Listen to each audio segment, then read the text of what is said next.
आज हम यश ब्लॉक के तत्वों का रसायन इसका भाग 2 पढ़ेंगे। और सबसे पहले यश ब्लॉक के तत्वों की स्थिति हम आवर्त सारणी में देखेंगे।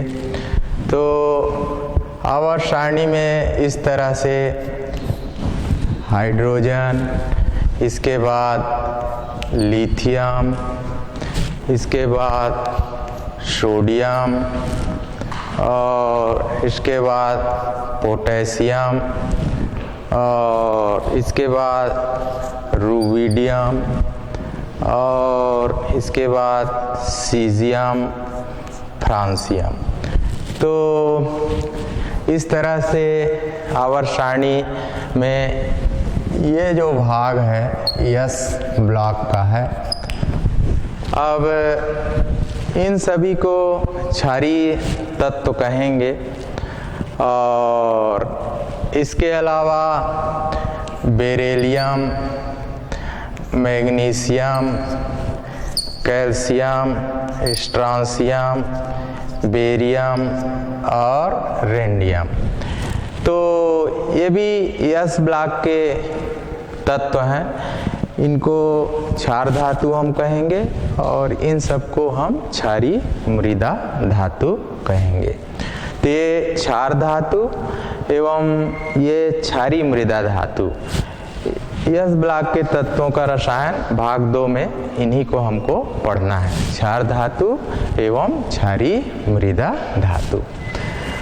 अब आवर्त सारणी का जो प्रचलित रूप है वर्तमान में वो दीर्घ आवर्त सारणी है। तो दीर्घ आवर्त सारणी में इस भाग को हम यश ब्लॉक कहेंगे। और इधर यदि आप इसको हम 1, 2 पहला वर्ग दूसरा वर्ग ऐसे लिखते हैं। और इस हिस्से में यदि आप आएंगे तो ये हिस्सा आवर्त सारणी का पी ब्लॉक कहलाएगा। आवर्त सारणी का ये हिस्सा जो है वो क्या कहलाएगा? P block. अब पी ब्लॉक में आप वर्ग क्रमांक 13, 14, 15, 16, 17 एवं 18वें वर्ग में जैसा कि आप सब जानते हैं अक्रिय गैसें हैं हीलियम, नियान, आर्गन, क्रिप्टॉन, जेनान और रैंडम। तो ये अक्रिय गैसें हैं वर्ग क्रमांक 18 में। तो ये हिस्सा यश ब्लॉक है, ये पी ब्लॉक है। और बीच में यहाँ पर यदि आप देखोगे तो ये जो रहेगा डी ब्लॉक। तो अब आप परिचित हो गए होंगे कि जिन तत्वों को हमको पढ़ना है इस पाठ में हमको मुख्य रूप से कौन से तत्वों को पढ़ना है? यश ब्लॉक के तत्वों को। यहाँ पर हमने जैसा कि उल्लेख किया है यश ब्लॉक के तत्वों का रसायन। तो इसमें हमको इनको पढ़ना है क्षार धातुओं को और इनको पढ़ा जाना है क्षारीय मृदा धातुओं को। तो क्षार धातुएं कौन कौन सी हैं? तो ये लिखी गई हैं जिन्हें दीर्घ आवर्त सारणी का जो दीर्घ रूप है उसमें प्रथम वर्ग में जिनको स्थान प्राप्त है वो सभी क्या है बताइए? क्षार धातु। और दूसरे वर्ग में जिनको स्थान प्राप्त है वो सभी क्या है? क्षारीय मृदा धातु। तो इस पाठ में मुख्य रूप से इन्हीं को हमको पढ़ा जाना है। और ये जो तत्व हैं आवर्त सारणी में इनको पी ब्लॉक के तत्व कहेंगे। इस पाठ में हम उन्हें नहीं पढ़ेंगे। इधर आगे की कक्षाओं में यहाँ पर जो तत्व रखे गए हैं आवर्त सारणी के दीर्घ रूप में वो सब क्या कहलाएंगे? डी ब्लॉक के तत्व। तो अब आपने अभी ये देखा कि यश ब्लॉक के जो तत्व हैं इन्हीं के बारे में हमें अध्ययन करना है। तो बाकी के हिस्से को अब हम यहाँ से हटा देते हैं और जो चीज़ें इस पाठ में हमें पढ़ी जानी है उनको हम शेष रखते हैं। तो आप समझ गए होंगे कि हमको इन तत्वों के बारे में पढ़ा जाना है और दूसरा इन तत्वों के बारे में। एक बार पुनः आप लोग हमारे साथ इन सब के नाम जानेंगे। तो ये क्या है? हाइड्रोजन। ये क्या है? लिथियम। ये सोडियम। ये पोटेशियम। ये रुबिडियम। ये सीजियम और ये फ्रांसियम। इन सभी को क्या कहा जाता है? क्षार धातुएं। ठीक है। अब इसके बाद वर्ग 2 आवर्त सारणी के दीर्घ रूप में वर्ग 2 में जिन तत्वों को रखा गया है ये, इन सभी को हम क्या नाम से जानेंगे? क्षारीय मृदा धातु। तो मुख्य रूप से यस ब्लॉक के तत्वों में हम किसको पढ़ेंगे? क्षार धातुओं को। और दूसरा हम किसको पढ़ेंगे? क्षारीय मृदा धातुएं। तो इन दोनों को इस पाठ में हम पढ़ेंगे। किसको किसको बताइए? क्षार धातुएं और दूसरा कौन सा है? क्षारीय मृदा धातु। अब क्षार धातुएं कौन कौन सी हैं? तो आवर्त सारणी के दीर्घ रूप में वर्ग 1 में जिन्हें रखा गया है, ठीक है, तो वे सभी क्या है? क्षार धातु। और वर्ग 2 में जिन्हें रखा गया है आवर्त सारणी के दीर्घ रूप में, वे सभी क्या है? क्षारीय मृदा धातुएं। तो क्रमशः अब इनको भी हम यहाँ से हटा देते हैं। किसको बताइए? क्षारीय मृदा धातुओं। अब हम शुरू में इस पाठ के इन्हीं सब को अध्ययन करेंगे और वे सब क्या हैं बताइए? क्षार धातुएं। तो जैसा कि आप देख रहे हैं कि एक आवर्त सारणी में हमने देखा कि यस ब्लॉक के तत्वों की स्थिति क्या है, हाँ? फिर हम ये जाने कि यस ब्लॉक के तत्व आवर्त सारणी के इस ओर स्थित हैं, मध्य में डी ब्लॉक के तत्व हैं, इस ओर पी ब्लॉक के तत्व हैं। अब यस ब्लॉक के जो तत्व हैं, यस ब्लॉक यहाँ पर है और इसमें जो तत्व हैं वर्ग 1 में क्षार धातु है, वर्ग 2 में कौन है? क्षारीय मृदा। तो सबसे पहले हम जिनका अध्ययन करेंगे वे कौन है बताइए? क्षार धातुएं। तो क्षार धातुएं ये सब हैं। तो क्षार धातुओं की यदि हम बात करें तो इनमें इलेक्ट्रॉन जो है, इलेक्ट्रॉन N(S)(1) या N(S)(2) में प्रविष्ट होता है, ठीक है। इलेक्ट्रॉन कहाँ रहता है बताइए? N(S)(1) और N(S)(2) में। जैसे हम इसकी बात करते हैं, हाइड्रोजन की भी यदि हम बात करें तो 1s1, ठीक है। लिथियम की बात करें तो इसमें भी क्या होगा? 1s2 और 2s1। तो ये देखिए जितने भी तत्व हैं, यदि आप सोडियम का इलेक्ट्रॉनिक विन्यास लिखें तो 1s2, 2s2, 2p6, 3s1। तो जैसा कि हम कह रहे हैं कि इनमें इलेक्ट्रॉन कहाँ जाता है? N(S)(1) में।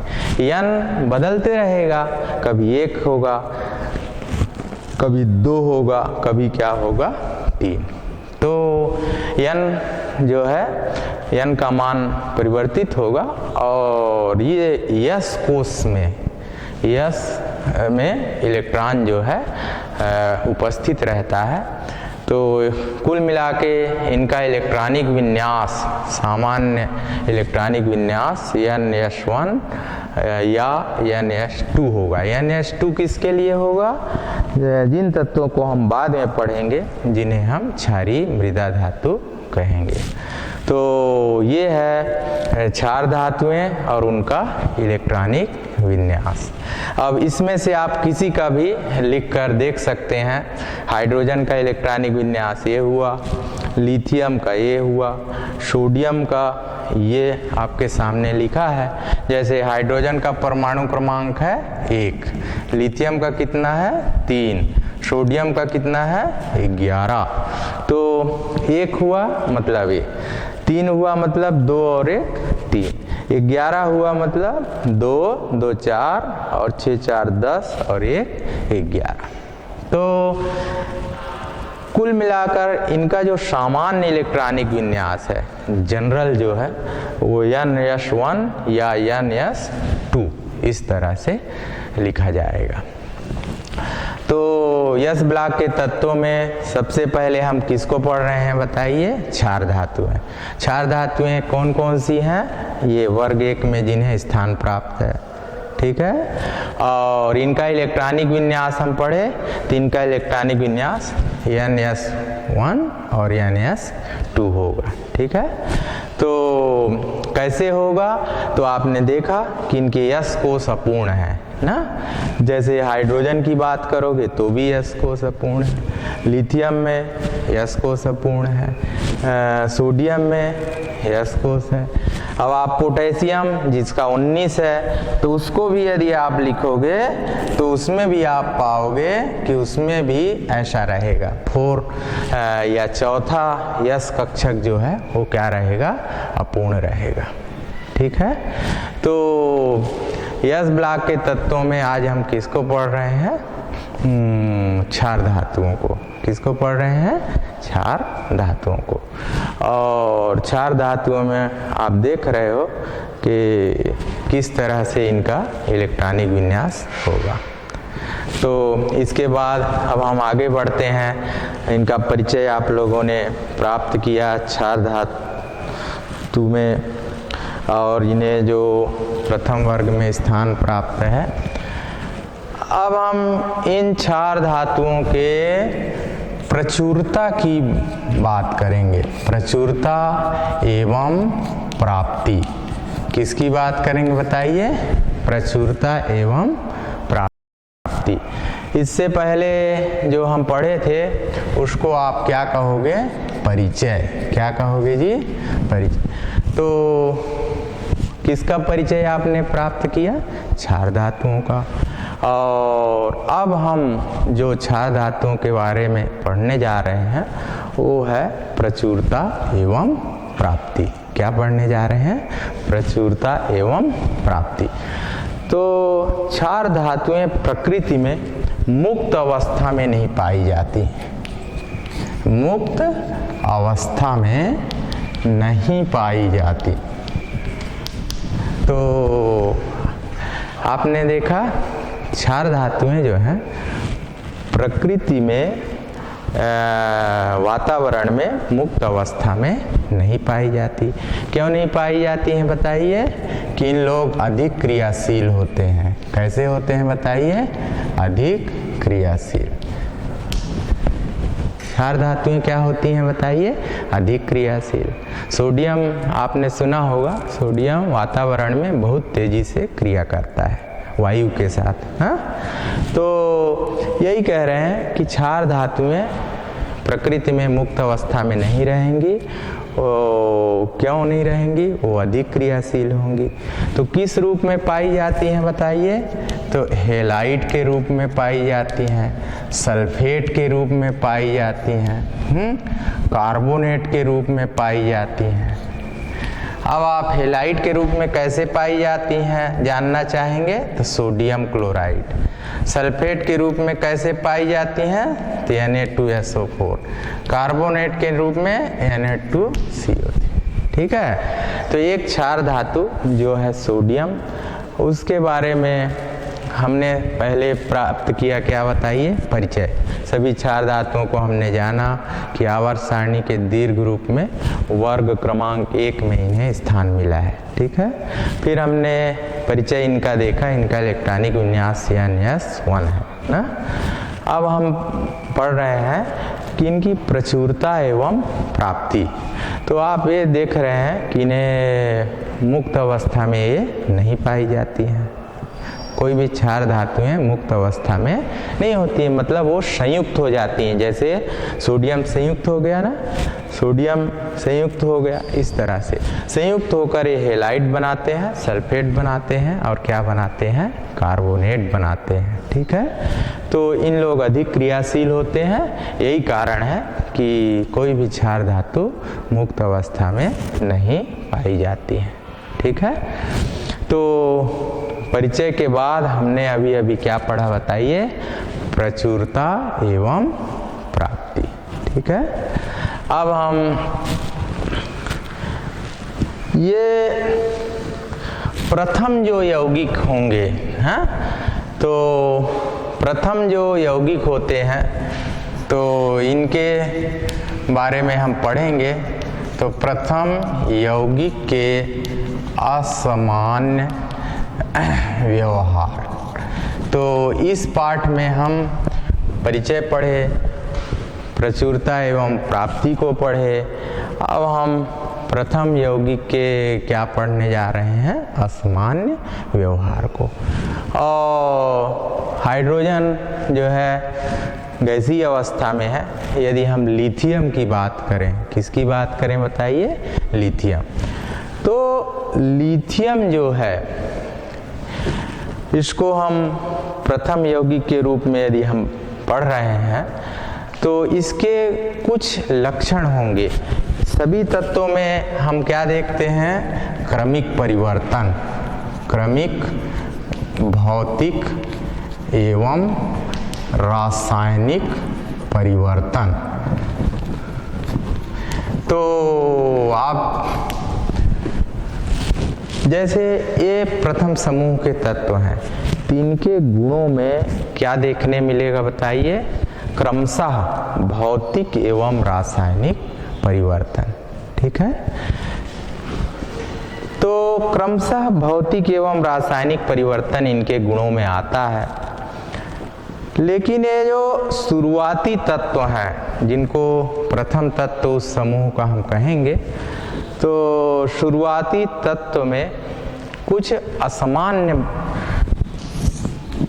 गुण देखने को मिलते हैं, अलग, इस वर्ग के तत्वों से कुछ अलग गुण देखने को मिलते हैं। वही क्या कहलाएगा बताइए, असामान्य व्यवहार। तो असामान्य व्यवहार क्यों प्रदर्शित करते हैं किसी भी समूह के प्रथम तत्व, किसी भी वर्ग के समूह के प्रथम तत्व गुण में कुछ भिन्न होते हैं अपने वर्ग से, उसको क्या कहेंगे बताइए, असामान्य व्यवहार। तो असामान्य व्यवहार क्यों होता है, तो उसके कई कारण हैं। पहला कारण है परमाणु जो होगा उसका छोटा आकार, छोटा आकार। तो असामान्य व्यवहार के कारण में पहला कारण कौन सा है, परमाणु का छोटा आकार। दूसरा कारण उच्च आयनिक विभव, उच्च आयनिक विभव, ये दूसरा कारण हो गया। तीसरा कारण जो इनके असामान्य व्यवहार का है वो है डी कक्षक की अनुपस्थिति। डी कक्षक की क्या है, अनुपस्थिति। चौथा कारण के तौर पे हम जाने तो इन सब की कम इलेक्ट्रॉन बंधुता। तो अभी हम क्षार धातुओं के बारे में पहले हमने उनका परिचय पढ़ा, फिर हमने उनकी प्राप्ति या उनकी प्रचुरता कहाँ है इसको पढ़ा, और अभी हम शुरुआती तत्वों के जो असमान व्यवहार हैं हमने कहा कि इनके गुणों में भौतिक और रासायनिक परिवर्तन क्रमशः होता है, और इसके बावजूद जो प्रथम तत्व हैं कुछ गुण में भिन्नता प्रदर्शित करते हैं, तो उसे हम क्या कहेंगे, असामान्य व्यवहार। और अब हम जान रहे हैं कि ये जो लिथियम गुण में भिन्नता व्यक्त करता है, तो उसके क्या कारण हैं? तो हमने कितने कारण देखा, ये लिखे गए हैं कि इनके परमाणु का क्या होता है, छोटा आकार, और इन सब की तुलना में लिथियम का आकार कैसा है, छोटा, क्योंकि उसमें 3 ही इलेक्ट्रॉन उपस्थित हैं। अब उच्च आयनिक विभव डी कक्षक, यदि आप इलेक्ट्रॉनिक विन्यास लिखेंगे तो लिथियम में डी कक्षक उपस्थित नहीं रहता, ठीक है। और चौथी चीज़ जो हम पढ़ रहे हैं वो है कम इलेक्ट्रॉन बंधुता। तो ये सब कारण हैं जिसके कारण जो प्रथम तत्व होते हैं वो क्या व्यक्त करते हैं, बताइए, असामान्य व्यवहार। तो 4 धातुओं के बारे में हमने परिचय प्राप्त किया, प्रचुरता एवं प्राप्ति को पढ़ा, प्रथम यौगिक जो हैं उनमें किस तरह से भिन्न गुण देखने को मिलते हैं ये हमने जाना, और उसे ही हम क्या कहते हैं, असामान्य व्यवहार।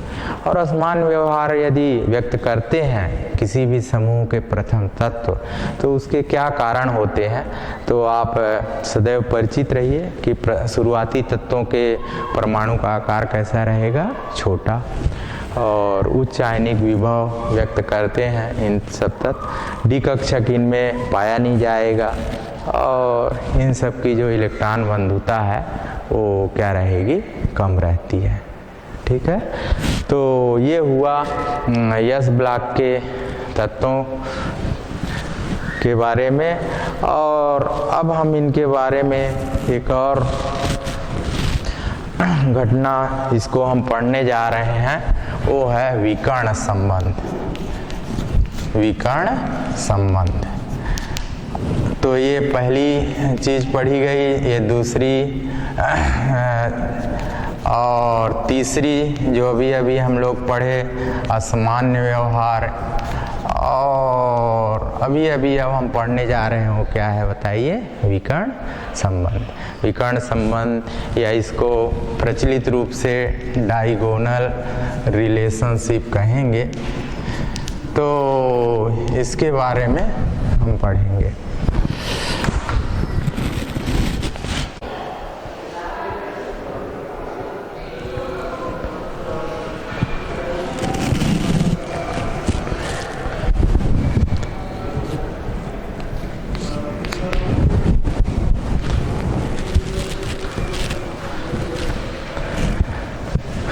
तो 4 धातुओं के बारे में हम अध्ययन कर रहे थे। आप सभी ने 4 धातुओं का परिचय पढ़ा, 4 धातुओं की प्रचुरता एवं प्राप्ति को पढ़ा, और प्रथम तत्वों के जो असामान्य व्यवहार हैं इसको हम पूरी तरह से कहें कि प्रथम तत्वों के असामान्य व्यवहार। तो इसके बारे में हमने प्रथम तत्वों के असामान्य व्यवहार लिथियम तत्व को लेकर अध्ययन किया, और अब रही बात विकर्ण संबंध, डायगोनल रिलेशनशिप, इसके बारे में अब हम पढ़ने जा रहे हैं। तो इसके बारे में हम ऐसा कहेंगे कि प्रायः देखा गया है तो कि क्या है कि द्वितीय जो आवर्त के तत्व हैं अगले समूह के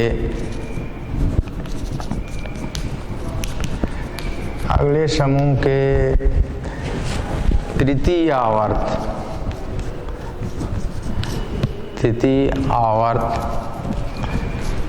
के तत्व के साथ गुण में समानता व्यक्त करते हैं। तो इसे ही हम क्या कहते हैं, विकर्ण संबंध। तो थोड़ा सा हम इसकी सहायता से जानते हैं कि द्वितीय आवर्त यदि हम देखें तो यहाँ पर आप जैसे लिथियम को देखोगे, बेरिलियम को देखोगे, और लिथियम के साथ कौन स्थित है? सोडियम। बेरिलियम के साथ कौन स्थित है? मैग्नीशियम। बोरान के साथ कौन स्थित है? एल्यूमिनियम। तो ये द्वितीय आवर्त हुआ और ये तृतीय आवर्त। अब मान लीजिए ये प्रथम समूह है, ये जो है द्वितीय समूह है, ये जो है 12वां समूह। तो लिथियम जो है इस तरह से विकर्ण संबंध व्यक्त करता है। तो विकर्ण संबंध क्या है, किसे कहते हैं, इसको हम पढ़ने जा रहे हैं। तो विकर्ण संबंध को हम ऐसे कह सकते हैं कि प्रायः देखा गया है कि ये जो द्वितीय आवर्त के तत्व हैं, अगले समूह के, जैसे ये समूह नहीं, अगला समूह, अगले समूह के तृतीय आवर्त के तत्व के साथ गुण में समानता, सिमिलरिटी व्यक्त करते हैं, और इसी को हम क्या कहते हैं? विकर्ण संबंध। तो विकर्ण संबंध किसे कहते हैं, विकर्ण संबंध क्या है, उसको हम पढ़ रहे हैं। ठीक है। तो विकर्ण संबंध जैसा कि लिखा गया है कि जो द्वितीय आवर्त के तत्व हैं,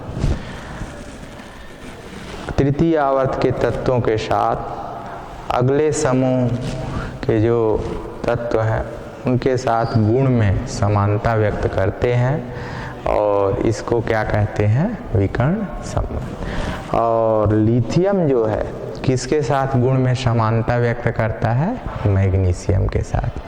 तो लिथियम एवं मैग्नीशियम में क्या पढ़ा गया है? विकर्ण संबंध।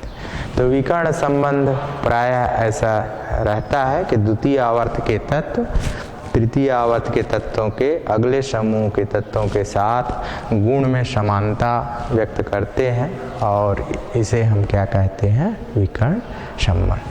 तो 4 धातुओं के पाठ में अभी अभी हम सब ने किसको पढ़ा?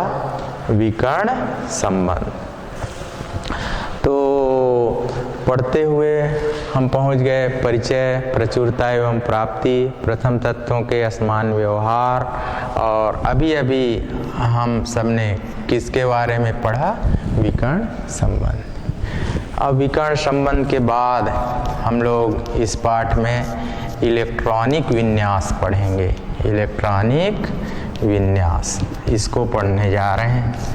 किसका इलेक्ट्रॉनिक विन्यास हम पढ़ने जा रहे हैं? तो 4 धातुओं का। किसका इलेक्ट्रॉनिक विन्यास? 4 धातु। तो 4 धातुओं का इलेक्ट्रॉनिक विन्यास अब हम पढ़ेंगे।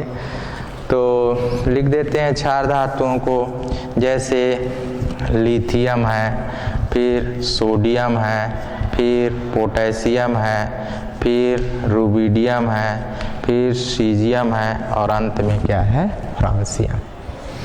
तो ये सभी क्या लिखे गए हैं? 4 धातुएं। ये सब क्या हैं? 4 धातुएं। इनके यदि हम परमाणु क्रमांक को देखें तो लिथियम का परमाणु क्रमांक कितना होता है? 3। अब सोडियम का कितना होगा? तो आपको याद है 11 होगा। यदि कभी आपको थोड़ा सा भूलने को हो तो आप इसमें 8 जोड़ देंगे, तो ये कितना हो गया बताइए? 11। पोटेशियम का कितना होता है? तो आप बोलोगे 19। उसमें भी 8 यदि हम जोड़ दें तो ये कितना हो जाएगा बताइए? 19। अब इसका आपको याद है तो ठीक है, और नहीं याद है तो अब 18 जोड़ना पड़ेगा। 8 8 का अंतराल था, अब कितना जोड़ना पड़ेगा 18। तो 18 यदि आप जोड़ोगे तो ये कितना हो जाएगा 37।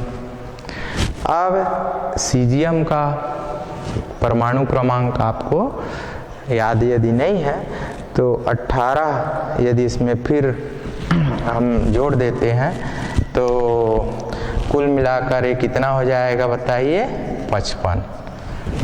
ठीक है, और इसमें हम जोड़ेंगे 32। तो 32 यदि आप इसमें जोड़ दीजिए तो ये कितना हो जाएगा 87।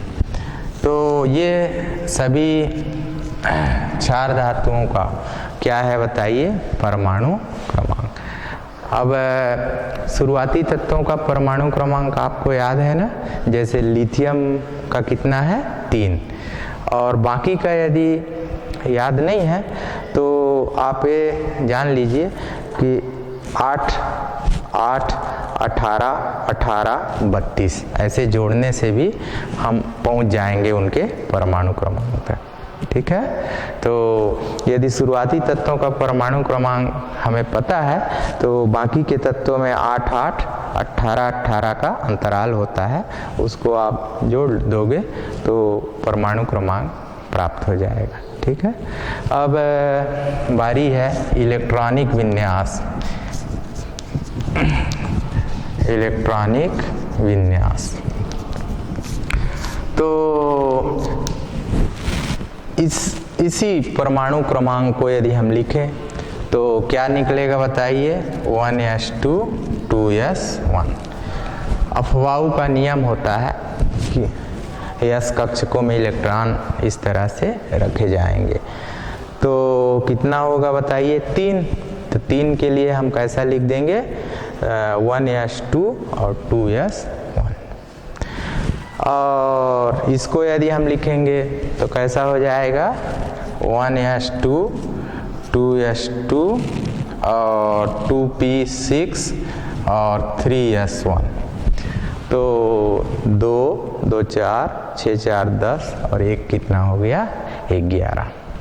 समरूपता भी दिख रही है कि इसमें भी s कक्षक अपूर्ण है, इसमें भी s कक्षक कैसा है अपूर्ण है। ठीक है, अब पोटेशियम का यदि आप लिखोगे तो बढ़ते जाओगे तो आपको क्या देखने मिलेगा बताइए इधर 1s2 2s2 2p6 3s2 3p6 और 4s1। ठीक है, तो इसको भी देख लीजिए 2, 2, 4, 6, 4, 10 2, 12 6, 18 और 1 कितना हो गया 19। ठीक है, तो अफवाऊ का नियम और उसका पालन करते हुए हम सभी तत्वों का क्या लिखते हैं इलेक्ट्रॉनिक विन्यास। अब इनका अक्रिय गैसों के सापेक्ष भी आपको लिखना है इलेक्ट्रॉनिक विन्यास। तो अक्रिय गैस हीलियम है, दूसरा कौन सा है नियान, तीसरा कौन सा है आर्गन, चौथा क्रिप्टॉन, फिर जीनान और अंत में क्या है रेंडान। ये सभी क्या है बताइए अक्रिय गैस। हीलियम, नियान, आर्गन, क्रिप्टॉन, जेनान और अंत में क्या है रेंडान। ठीक है, ये सब क्या है बताइए अक्रिय गैसें। अब जैसे हीलियम का आप सब जानते हो, हीलियम का परमाणु क्रमांक कितना होता है 2।